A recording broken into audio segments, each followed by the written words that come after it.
Acheter un château en France et le retaper par ses propres moyens, c'est un rêve pour beaucoup d'Anglais. Et quand certains sautent le pas, cela donne une émission de télé-réalité qui cartonne outre-Manche, Escape to the Château, un programme auquel participe la famille Young, les propriétaires du château du Doubs à Altillac.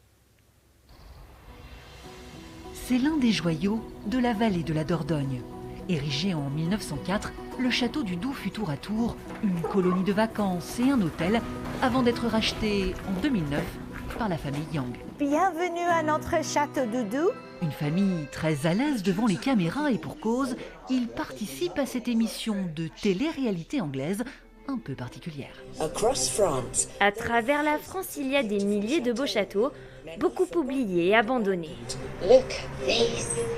Mais à présent, ils sont ramenés à la vie par des Anglais aventureux. C'est une émission très connue en Angleterre et tout le monde en fait rêve d'avoir un château, d'habiter en France, mais tout le monde a peur de le faire. Donc c'est vraiment une émission formidable en Angleterre et c'est super d'avoir l'opportunité pour le faire. Escape to the Château est très regardé en Grande-Bretagne, mais aussi en Irlande, au Canada et même en Australie. Une aubaine pour les Young car la famille finance les rénovations avec ses mariages clés en main. Dès qu'on est à la télé, même si c'est une rediffusion, on a beaucoup de commentaires et des demandes d'informations sur les mariages. Alors très clairement, oui, ça marche très bien. Depuis 5 saisons, le monde anglophone suit l'avancée des travaux au château du Doubs. À l'écran, ce bâtiment annexe est peu à peu métamorphosé en salle de réception sous les mains de plus en plus expertes de cet ancien informaticien et de sa famille. Je n'avais jamais construit un bar jusqu'ici. J'ai passé beaucoup de temps dans un bar, mais normalement de l'autre côté du comptoir. Mais bon, je sais grosso modo à quoi ça peut ressembler, et vous savez, c'est venu naturellement. Je suis vraiment content du résultat.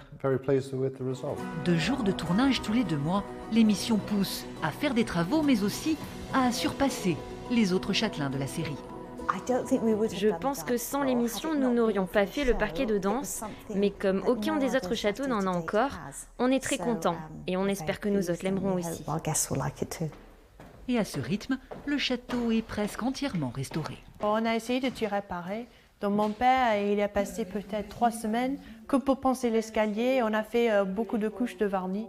Ici, on a aussi réparé les planchers. Ils étaient vieux, un peu abîmés. En 2015, nous avons créé une suite nuptiale.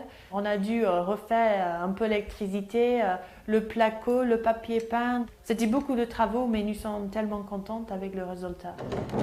Mais dans un château, les travaux ne sont jamais finis. Le futur chantier, ce sera ici, une cuisine professionnelle. Des travaux à suivre dans les prochains épisodes.